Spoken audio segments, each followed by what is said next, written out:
Welcome back to another installment of What the Fish.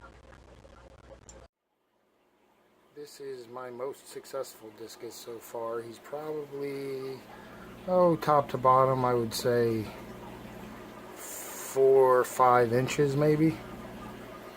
And the other guys, they kind of just chill and hide. We've got 3 in here, 1 stunted. This guy here, until I moved into this tank, was pretty much the same size as that guy, but growth has kind of slowed on this one. And then up there in the back corner is the stunted dude. He has just kind of stayed the same size since I got him. He eats just as much as the other guys. When I feed, I mean, they all go crazy for it, but I honestly, I don't know what his deal is. Stayed little like that. Like I said, he eats vigorously like the other ones. He doesn't seem to be shy. When I go in there to clean out the tank, he's so used to my hands being in the tank that, you know, they don't run away unless I actually bump into them with the vacuum or something. But you can see, anytime I get near the tank, this guy comes right up to the front to say hello. So, yeah, that's pretty much the status of these guys. But they certainly are happy in the much bigger home. Lots of room for them to swim around. Colors are good. Eating good. But yeah, so that's the update on the discus. Now let me get you a quick update here of my new saltwater guy. Hold on just 1 second while I switch the camera around. I'm not sure if this guy was in previous videos or not. This is a feather duster worm, and he's actually a pretty slinky fellow. I keep putting him on the rocks, and somehow he keeps finding his way off of the rocks back down to the bottom of the tank. So I didn't want to glue him because, as I've said in previous videos, I'm kind of a all-natural guy. So I try and keep him, you know, as close to natural as possible. And glue isn't very natural.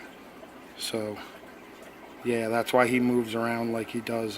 Although he's a worm, I didn't think they actually worm too much, but I was definitely incorrect. He has definitely moved around the tank quite a bit since he's been in here. I put him on top of the rocks in 2 different spots. Both times he climbed off of the rocks down into the back. So most recently, because it appeared like maybe it was too much light for him being up at the top, I put him down here in the front, and he has been pretty stable and stationary in that spot since he moved there. And then the other new occupant, I don't know if you saw him scoot by in the back there, but it's a scooter blenny. Not too sure if I'm going to be able to get very much good video of him, because he kind of hangs out in the back of the tank too. So yeah, that's kind of the status of the new occupants in the 20-gallon Nano Reef setup I have. And I'll go real quickly through who else is in here. We've got a black Ocellaris clown and another just standard Ocellaris. Then we've got this guy up here, which I'm kind of back and forth. I bought it as a WYSIWYG, so it wasn't identified, and I try to identify it, but every time I think I've got it, I see a picture of something else and I think, well, maybe that's it. So regardless of what it is, since it's gone into this tank, it has grown quite a bit. In the little 5, it was always kind of shrunk up. Never really had those, I don't know if you can see them, the little kind of like hairs that come off of it. They never really came out in the 5, and in the 20 they are out every day for the full duration of the lights. We also have this guy here, which it's kind of a strange story. It's a pulsing xenia, but when it was in the 5, I had it very low in the tank and kind of set off to the side. That was where I was able to finally get it to pulse, like you see what it's doing right now. But it was very tall, as if it was sort of reaching for the lights. Since it's been in this tank, as you can see, it's moved to the top, but sort of behind the return, so it's a low flow area. And it's pulsing like crazy, but it doesn't get as tall as it did in the 5, where it seemed to be reaching for the lights. But yeah, that's the Xenia that, as you can see, is doing pretty well. Coming down here, we're going to have the bane of my existence. This is a Zoa frag that I got, and it has just been a nightmare. You see the algae on it, and every time I do a maintenance, I clip it back. I try and scrape at it with my fingernail to get it off of the plug, but it just keeps coming back, and it doesn't seem to be helping any as far as the Zoas go. In fact, if anything, I would say it's probably hurting it. But I don't want to use peroxide because I'm afraid it'll do even further damage to the Zoa heads that are on there, or Zoa polyps that are on there. If I do a squirt of peroxide to try and get rid of it, because that's, from what I've seen, that seems to be the consensus of one of the better ways to get rid of this type of algae.